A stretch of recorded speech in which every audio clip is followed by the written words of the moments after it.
നടി ആക്രമിക്കപ്പെട്ട കേസിൽ വമ്പൻ ലിസ്റ്റുകളാണ് പുറത്തു വരുന്നത്. അതായത് രാഷ്ട്രപതി ഇടപെടുമോ? ഇതാണ് ഇപ്പോഴത്തെ പ്രധാനപ്പെട്ട ചോദ്യം. രാഷ്ട്രപതി ഇടപെടുമോ എന്നുള്ള ചോദ്യത്തിന് ഒരാൾ രാഷ്ട്രപതിക്ക് കത്തയച്ചിട്ടുണ്ട്. ചില്ലറ ആളൊന്നും അല്ല കത്തയച്ചത്, ആരാണെന്ന് മാഷ് പറയും. കത്തയച്ചിട്ടുണ്ട്. കത്തിൽ പറയുന്നത് വിധി നേരത്തെ അറിഞ്ഞു, ആരെയൊക്കെയാണ് ശിക്ഷിക്കപ്പെടുന്നത്, ആരൊക്കെയാണ് വെറുതെ വിടുന്നത് എന്നുള്ള വിധി നേരത്തെ അറിഞ്ഞു. ഇത് നമ്മുടെ കോടതി നിയമവ്യവസ്ഥയൊക്കെ തകർക്കുന്ന ഒന്നാണ്. അതുകൊണ്ട് ഈ കേസിൽ രാഷ്ട്രപതിയുടെ ഇടപെടൽ ഉണ്ടാകണം. ദ്രൗപദി മുർമുവാണ് ഒരുപക്ഷെ ഒരു അതിജീവിതയ്ക്കൊപ്പം നിൽക്കണം എന്ന് തോന്നിയാൽ രാഷ്ട്രപതി ഈ കേസിൽ ഇടപെട്ടാൽ ഇത് നിർണായകമാകും. ഈ നീക്കം ആരാണ് ആ വ്യക്തി, എന്താണ് ഇങ്ങനെ ഒരു നീക്കത്തിന് പിന്നിൽ? രാഷ്ട്രപതി എന്ന് പറയുന്നത് ഇന്ത്യയുടെ സർവ്വ സൈന്യാധിപയാണ്. അതുപോലെ തന്നെ അജിത എന്ന് പറയുന്നത് ഒരു പഴയ നക്സലൈറ്റ് ആണ്. അവരുടെ പൂർവാശ്രമം എന്ന് പറയുന്ന നക്സലൈറ്റ് പ്രസ്ഥാനവും അതുപോലെ ഉന്മൂലനാശന സിദ്ധാന്തവും അവരുടെ ഒരു ആശയമായിരുന്നു, ആശയഗതി, കൺവിക്ഷനായിരുന്നു. ഇപ്പോൾ പിൽക്കാലത്ത് അതിൽ നിന്ന് മാറി അതൊക്കെ ഇന്ത്യയിൽ വിജയിക്കുകയില്ല എന്ന് ബോധ്യമായതോടുകൂടി തന്നെ അവരെ മനീഷി എന്ന് പറയുന്ന ഒരു പ്രസ്ഥാനം, അന്വേഷി എന്ന് പറയുന്ന പ്രസ്ഥാനത്തിന് തുടക്കം കുറിക്കുകയും മനുഷ്യത്വപരമായിട്ടുള്ള മനുഷ്യകാരുണ്യപരമായിട്ടുള്ള പോരാട്ടങ്ങളിൽ സജീവമായിട്ട് ആത്മാർത്ഥത ആ വാക്ക് ഞാൻ പ്രത്യേക ഊന്നൽ നൽകി ഇടപെടുകയും ചെയ്യുന്ന വ്യക്തി തന്നെയാണ്. ഒരു കപട രാഷ്ട്രീയക്കാരിയല്ല. അധികാര സ്ഥാനങ്ങളുടെ അപ്പത്തുണ്ടുകൾക്ക് വേണ്ടി കടിപിടി കൂട്ടുന്ന കൂട്ടത്തിൽ അജിത ഉണ്ടാവില്ല. ഒന്നാം തരം നിലവാരമുള്ള കുന്നിക്കൽ നാരായണന്റെ മകളാണ് കുന്നിക്കൽ മന്ദാകിനി. ഇവരെല്ലാം മനുഷ്യ ജീവിത ഗുണനിലവാരം വർദ്ധിപ്പിക്കുന്നതിന് വേണ്ടി അവരുടെ പരമാവധി രാഷ്ട്രത്തിന് കൊടുത്തവർ തന്നെയാണ്. ജീവത്യാഗം ചെയ്യാൻ പോലും തയ്യാറാണ്.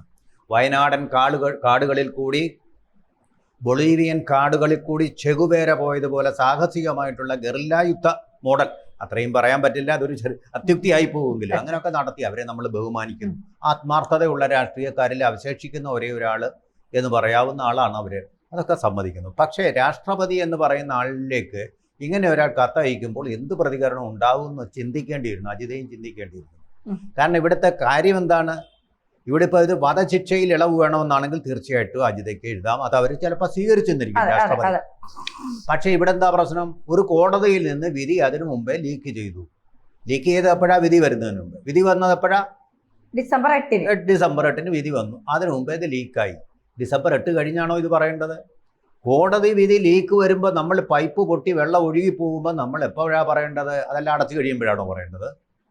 വിധി വന്നു കഴിഞ്ഞു ഓൾറെഡി. അപ്പോൾ വിധി പുറത്തു വന്നു എന്നുള്ളത് ആ നോട്ടീസ് അപ്പോഴല്ലേ കൊടുക്കേണ്ടത്? നോക്കൂ, ഇതിൽ ഒരു മുൻ ജഡ്ജിക്കും വന്നിട്ടുണ്ടല്ലോ ഈ വിധി, ഇങ്ങനെയാണ് വിധി എന്നും പറഞ്ഞ് ഊമക്കത്ത് വന്നിട്ടുണ്ടല്ലോ. ആർക്കായിരുന്നു അത്? കമാൽ പാഷ നിയമവും നമ്മുടെ ജൂറിസ്പ്രൂഡൻസും കോടതി നടപടികളും എല്ലാം വ്യക്തമായിട്ട് ധാരണയുള്ള ആളാണല്ലോ. എന്തേ അദ്ദേഹം ഒരു പരാതി രാഷ്ട്രപതിക്ക് കൊടുത്തില്ല, അല്ലെങ്കിൽ സുപ്രീം കോടതി ചീഫ് ജസ്റ്റിസിന് കൊടുത്തില്ല? കാരണം അത് നൾ ആൻഡ് വോയിഡ് ആയതുകൊണ്ട് തന്നെയാണ് ഇങ്ങനെ വിധി പുറത്തു വരുന്നു എന്ന് പറയുന്നതിന് യാതൊരു സാങ്കത്യവും ഇല്ല. ഇങ്ങനൊരു വിധി പുറത്തു വരുന്നു എന്ന് പറയുന്നത് ആരോ അവിടെ കോടതിക്കകത്ത് പാര വെച്ചിട്ടുണ്ട്. അത് അതിജീവിതയുടെ ആളാണോ ദിലീപിന്റെ ആളോ ഒന്നും അറിയില്ല. ആ കേസിന് അതുകൊണ്ട് തന്നെ വലിയ പ്രസക്തിയൊന്നുമില്ല. പാരക്കാര് പലരുണ്ട്. കോടതി എന്ന് പറയുന്നത് ചീഫ് ജസ്റ്റിസ് മാത്രമല്ലല്ലോ, ഒരു സിസ്റ്റമാണ്. ആ സിസ്റ്റത്തിനകത്ത് അവിടുത്തെ ബ്യൂറോക്രാറ്റുകളുണ്ട്, ക്ലാർക്കുമാരൊക്കെ ഉണ്ട്. അവരൊക്കെ വിചാരിച്ചു കഴിഞ്ഞാൽ അതിലൊരു കാര്യം പുറത്തു കൊണ്ടുവരാൻ എളുപ്പമാണ്. അങ്ങനെയാണല്ലോ നേരത്തെ അവിടെ ഉണ്ടായിരുന്ന ഡിജിറ്റൽ എവിഡൻസ് എന്ന് പറയുന്നത് പുറത്തു പോയത്. അങ്ങനെയാണല്ലോ. അതിൽ ചിലതൊക്കെ പുറത്തു പോയി പലരും ആസ്വദിക്കുകയൊക്കെ ചെയ്യാനിടയായതും അങ്ങനെ തന്നെയല്ലേ. ഇതുപോലെ തന്നെയാണ് നമ്മുടെ SLC ക്വസ്റ്റ്യൻ പേപ്പർ. ആ സമയത്ത് തീർച്ചയായിട്ടും SLC ക്വസ്റ്റ്യൻ പേപ്പർ ലീക്ക് ചെയ്യും, പരീക്ഷ മാറ്റി വയ്ക്കും. ഇതിപ്പോൾ അങ്ങനെയുള്ള സംഗതിയൊന്നുമില്ല. വിധിയുടെ സമയത്ത് തന്നെ പോയി. അതിനു മുമ്പ് എന്ത് സംഭവിച്ചാലും കുഴപ്പമൊന്നുമില്ല. ഈ വിധി പുറത്തു പോകുന്നത് കൊണ്ടോ അകത്തു പോകുന്നത് കൊണ്ടോ പ്രത്യേകിച്ച് പ്രശ്നമില്ല. വിധി വന്നു കഴിഞ്ഞേ അപ്പീലിന് പോകാൻ പറ്റൂ. അതായത് ദിലീപ് പണം നൽകി സ്വാധീനിച്ചു എന്നൊക്കെയാണ് ഇവർ പറയുന്നത്. പുറത്തുവിടാനോ? അതുകൊണ്ടല്ല, ഈ ജഡ്ജിമെന്റിനെ ദിലീപ് സ്വാധീനിച്ചു എന്നൊക്കെയാണ് പറയുന്നത്. അതായത് കേരള ഹൈക്കോടതി ചീഫ് ജസ്റ്റിസിനും കേരള പോലീസ് മേധാവിക്കും നേരത്തെ ഇതുമായി ബന്ധപ്പെട്ട് വിധി നേരത്തെ പുറത്തുപോയതുമായി ബന്ധപ്പെട്ട ഒരു പരാതി ലഭിച്ചിട്ടുണ്ട്. രാഷ്ട്രപതിയുടെ ഇടപെടൽ ഉണ്ടായാൽ നടി ആക്രമിക്കപ്പെട്ട കേസിൽ വഴിത്തിരി ഉണ്ടാകുമെന്നാണ് ഇവരൊക്കെ ചിന്തിക്കുന്നത്. അതുകൊണ്ടാണ് രാഷ്ട്രപതിയുടെ അടുത്തേക്ക് പോകുന്നത്. അപൂർവമായിട്ട് രാഷ്ട്രപതിയുടെ ഇടപെടൽ ഇത്തരം കേസുകളിൽ ഉണ്ടാകാറുള്ളൂ. നമുക്കറിയില്ല ഇതൊരു പ്രമാദമായ കേസാണ്. ഇതിൽ വലിയ കേസുകളൊക്കെ നിർഭയ പോലുള്ള കേസുകളൊക്കെ ഉണ്ട്. അതിലൊക്കെ രാഷ്ട്രപതിയുടെ ഇടപെടലുകൾ ഉണ്ടായിട്ടുണ്ടോ എന്നുള്ളത് എനിക്കറിയില്ല. ഇത്തരം ഒരു കേസിൽ രാഷ്ട്രപതിയുടെ ഇടപെടൽ ഉണ്ടാകാൻ സാധ്യതയുണ്ടോ എന്ന് അറിയില്ല. എന്തായാലും ഈ ഊമക്കത്തിൽ ചിലരുടെ പേരുകൾ വിചാരണ കോടതി ജഡ്ജി, അവരുടെ അടുപ്പമുള്ള സ്ത്രീ, ഹൈക്കോടതിയിലെ ജഡ്ജിമാർ, ദിലീപിന്റെ സുഹൃത്ത് എന്നിവരടങ്ങിയ പേരുകളാണ് ഈ ഊമക്കത്തിൽ വന്നിട്ടുള്ളത്. മാത്രമല്ല നേരത്തെ കച്ചവടം ഉറപ്പിച്ച ശേഷമാണ് വിധി പ്രസ്താവിച്ചത് എന്ന ഗുരുതരമായ കാര്യമാണ് കത്തിൽ ഉള്ളത്. 2-ാം തീയതി വച്ചാണ് കത്ത് തയ്യാറാക്കിയിരിക്കുന്നത്. അതെ, ഈ വിധി പണം കൊടുത്തു എന്നുള്ളതിന് എന്തെങ്കിലും എവിഡൻസ് ഉണ്ടോ ഇതിന്? ഇത് നമ്മുടെ ഒരു കെമിക്കൽ ഉണ്ടല്ലോ, ആ കെമിക്കൽ വെച്ച് കിട്ടിയ നോട്ടുകൾ ആരെങ്കിലും എടുത്തിട്ടുണ്ടോ? വിജിലൻസിനോടാണ് അത് പരാതിപ്പെടേണ്ടത്. പണം കൊടുത്തിട്ടുണ്ടെങ്കിൽ ആരോടാ പരാതിപ്പെടാൻ? വ്യവസ്ഥാപിതമായിട്ടുള്ള നടപടികളുണ്ട്. പണം അങ്ങനെ കൈമാറിയിട്ടുണ്ടെന്നുള്ളതിന് എവിഡൻസ് എന്താണ്? ആ നോട്ടിൽ ഫിനോഫ്താലിൻ എന്ന് പറയുന്ന കെമിക്കൽ വയ്ക്കുക, അപ്പോൾ കയ്യോടെ പിടികൂടുക എന്ന് പറഞ്ഞതാണ്. ആ നോട്ട് കൈപ്പറ്റുന്ന ആളുടെ കയ്യിൽ ചുവന്ന പാടുണ്ടാവും. അതാണ് കോട്ട് റെഡ് ഹാൻഡഡ് എന്ന് പറയുന്നത്. മനസ്സിലായില്ലേ? അതുപോലുള്ള തെളിവ് വേണം. അല്ല യൂമക്കത്ത് എന്ന് പറയുന്നത് തന്തയില്ലാത്ത കത്തുകൾ കോടതിയെ അപമാനിക്കാൻ വേണ്ടി ഇങ്ങനെ പുറപ്പെടുവിച്ചു കഴിഞ്ഞാൽ അത് രാഷ്ട്രപതിക്കോ ഈ നാട്ടിലെ ഏതെങ്കിലും ഒരു ഭരണകൂടത്തിൻ്റെ ഏതെങ്കിലും ഒരു ശാഖയ്ക്കോ സ്വീകരിക്കാൻ സാധിക്കുന്നതല്ല.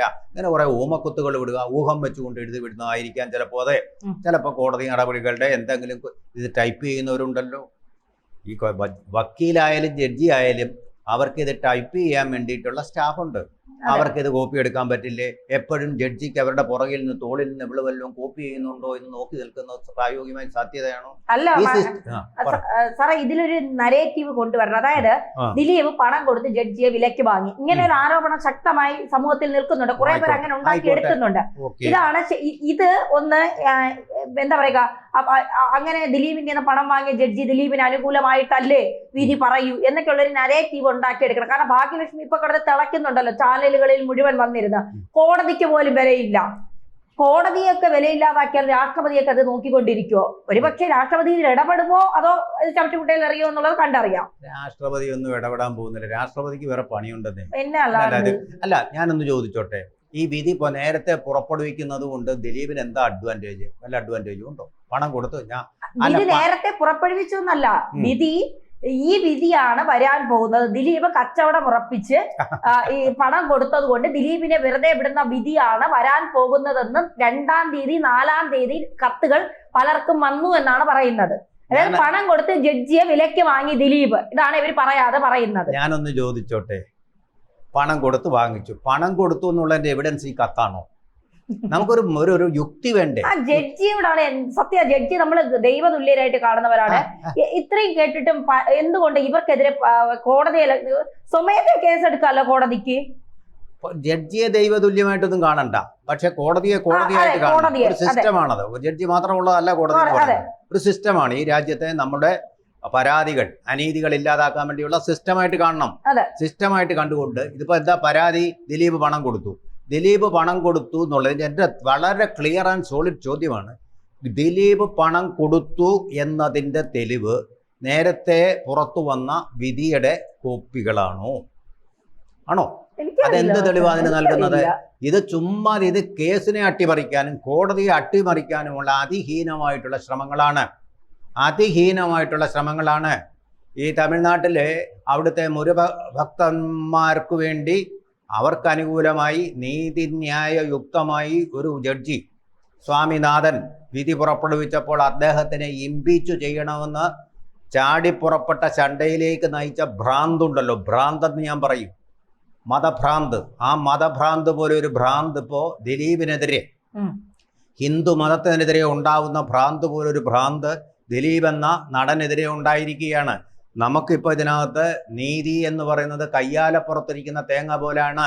അത് തെളിവുകളുടെ അടിസ്ഥാനത്തിൽ വിധിക്കപ്പെടുമ്പോൾ ആ കയ്യാലയുടെ വലതുവശത്ത് പോകാം, ഇടതുവശത്ത് പോകാം. അതുകൊണ്ട് ഞങ്ങളുടേതായിരിക്കണം വിധി, ഞങ്ങളുടേതായിരിക്കണമെന്നുള്ള വിധി. ഞങ്ങൾ ഉദ്ദേശിച്ചതായിരിക്കണം വിധി, ആയിരിക്കണം വിധി അല്ലെങ്കിൽ എന്നൊരു കോടതി പണം വാങ്ങിച്ചിട്ട് വിധി പറയും. മുൻവിധി ആർക്കും പാടില്ല. അതെ. മുൻവിധി ആർക്കും പാടില്ല. അതാണ് ഇവിടെ കുഴപ്പമുണ്ടാക്കിയത്. ദിലീപിനെതിരായിരിക്കണം.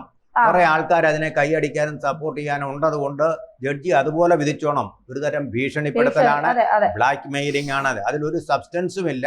അതാണ് കോടതികളുടെ ഡീവാല്യൂ ചെയ്യാനുള്ളത്. നിങ്ങൾക്ക് വേണമെങ്കിൽ മര്യാദയ്ക്ക് ഒരക്ഷരം മിണ്ടാതെ രാമൻപിള്ള വക്കീൽ ചെയ്തതുപോലെ ഒരക്ഷരം മിണ്ടാതെ വാദിക്കുക, കോടതി ജയിക്കുക. അതുപോലെ നിങ്ങൾക്ക് ഇതിൻ്റെ അപ്പീലുമായിട്ട് മുകളിലോട്ട് പോവാം. അപ്പീൽ പോയാലും ജയിക്കുകയില്ല.